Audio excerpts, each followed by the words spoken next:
Yun yung gayahan niya.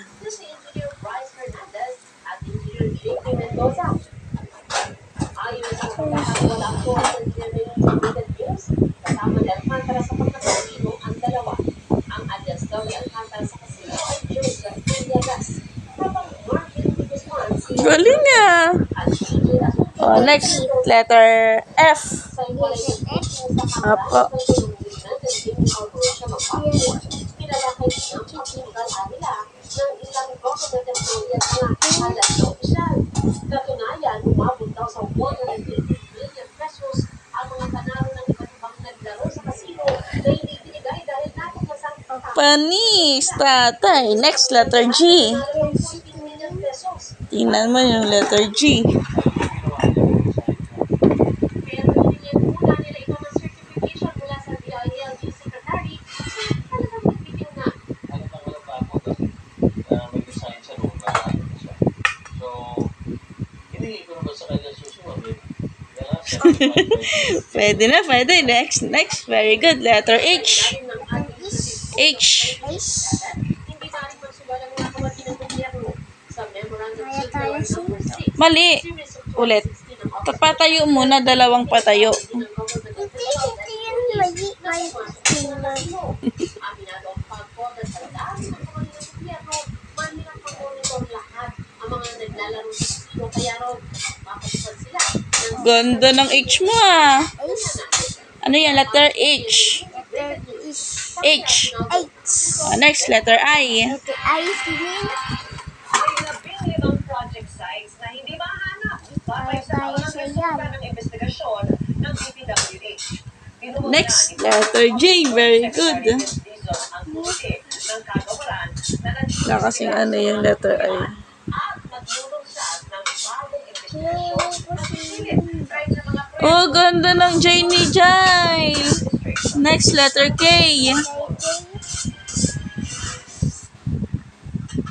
really give with the clear conscience. I did the best that I can. I thought I did the best.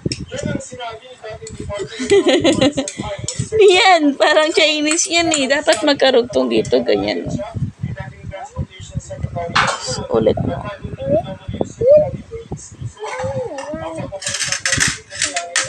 Dapat dikit. Mm.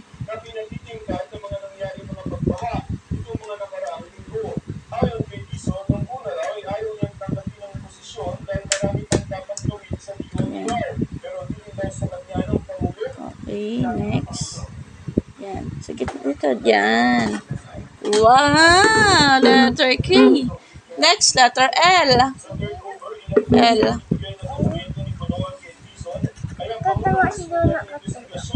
Patayo. Pahiga. Wow! Next. Medyo mahirapan siya dito sa ano. Mga maliliit na letters. Ano yun? Rectangle. Next, letter M. Napunta na tayo sa shape. Yan. Rectangle. Anong next? Letter M.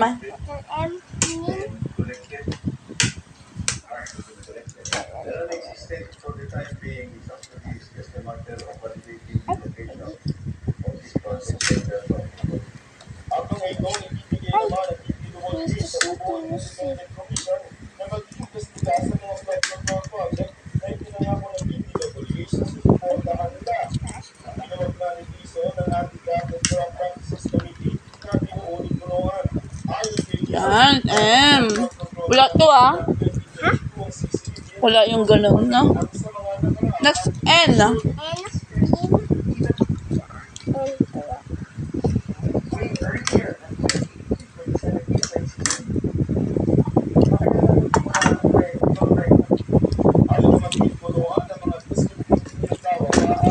Galing ah. At letter O.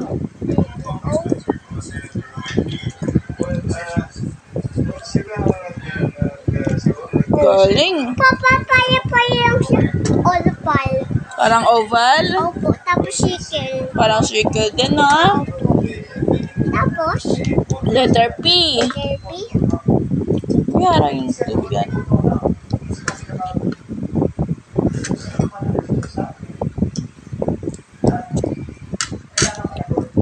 Galing nga. Letter Q. U. Apa. Anong kanyang kakailanganin para reorganisahin ang ahensya. Tawag ng pinagsulong ng piso ng first resignation. Galing. Papa lang sa chicken tapos all patent. All pile. Oval. All pile. Ano pa? Letter R. All. Tapos na letter O. R muna, R. All. Pagtapos ng Q. Q. Ba yung Q? Doon naman sa R, sa may rabbit. Samriyapi.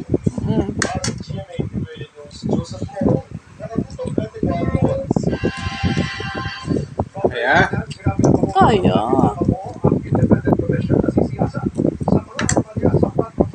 Tayo.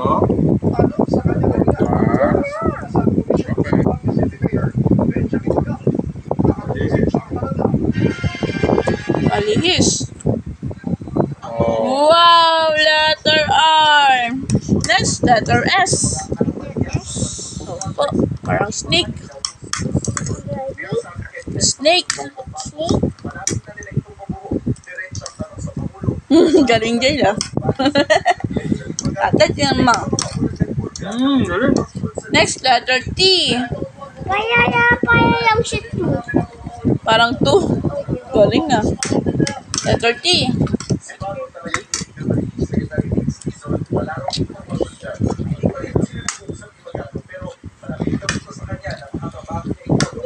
Ano? T. Pagkatapos ng S. At ay uwi tayo ulit. Bakit? Yun ito ng PC. Okay lang yun. Letter T naman. Sa may puno. Okay. Tinayarap tayo tapos Okay lang yun. Para magawa mo lahat. T. Pa. Apa. tayo. Galing na. Di man pa kurba yan eh. Pahiga yan eh. Ba? Next. Letter U. Letter U. Apa. Saan tamay?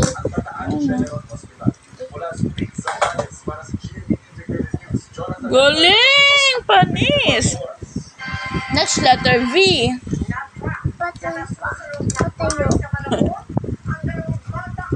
Na ano niya yung pakurba palis na teacher no. Letter V. Tapos nadalian siya doon no. Bye, tapos to. Yan.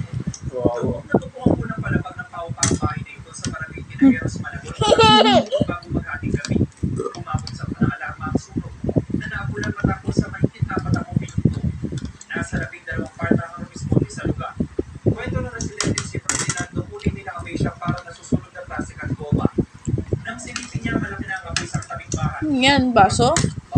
Mukha.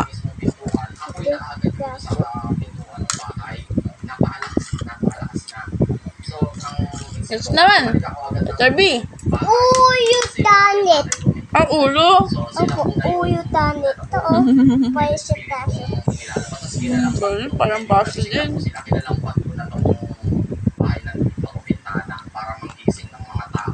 Pinagtulungan ng mga residente na pulahin ang apoy.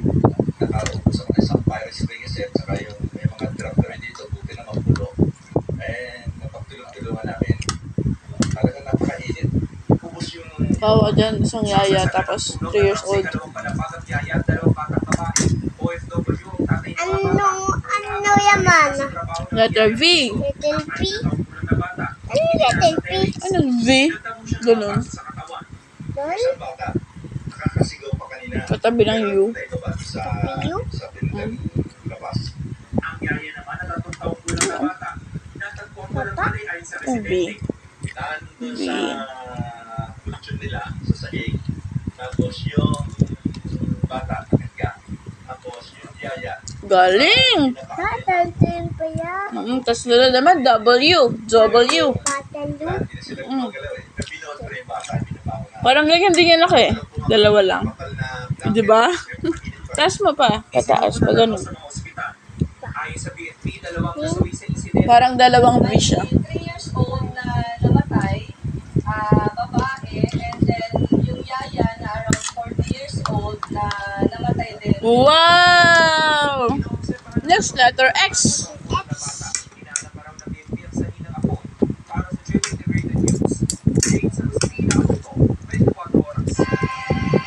Ganyan. Haba ano? Wow! Next letter Y. Galing. Galing mo na. Yari. Yari tayo.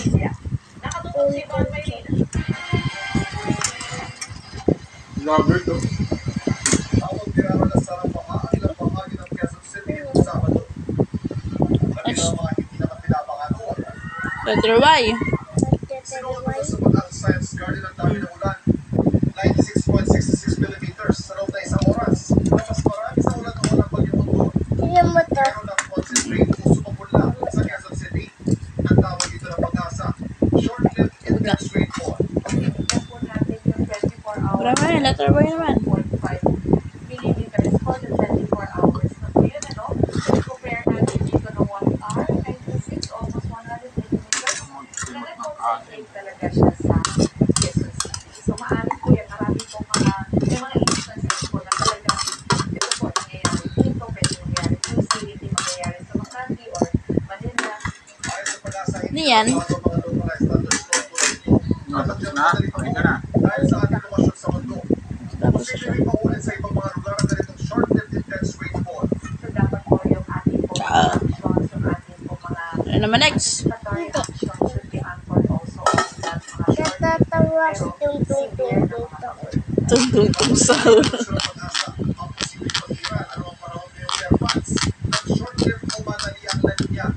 Pagtutulog dito na malalakas sa pagulan at pagbuo ng mas maraming bagyo. Patuloy ang pagpapalakas ng Pag-asa DOST sa kakayahan itong maglabas sa mga tama at napapanahong pabala. Ang mga regional offices sila pinalalakas din para makapaglabas ng localized sa mga pabala. Para sa GMA Integrated News, Ivan Maybe na nakatuto, 24 Tung-tung-tung sahur. Ganyan si tung-tung-tung sahur. Galing nga. Next na, tapusin mo na, Jail.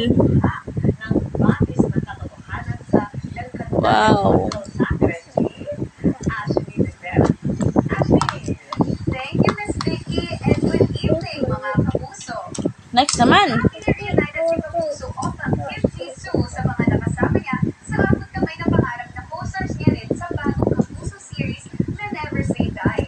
Kabilang dyan si Jillian Ward na excited namang maipakita ang bagong side ng kanyang acting chops. Nakisika kay Aubrey Carampel.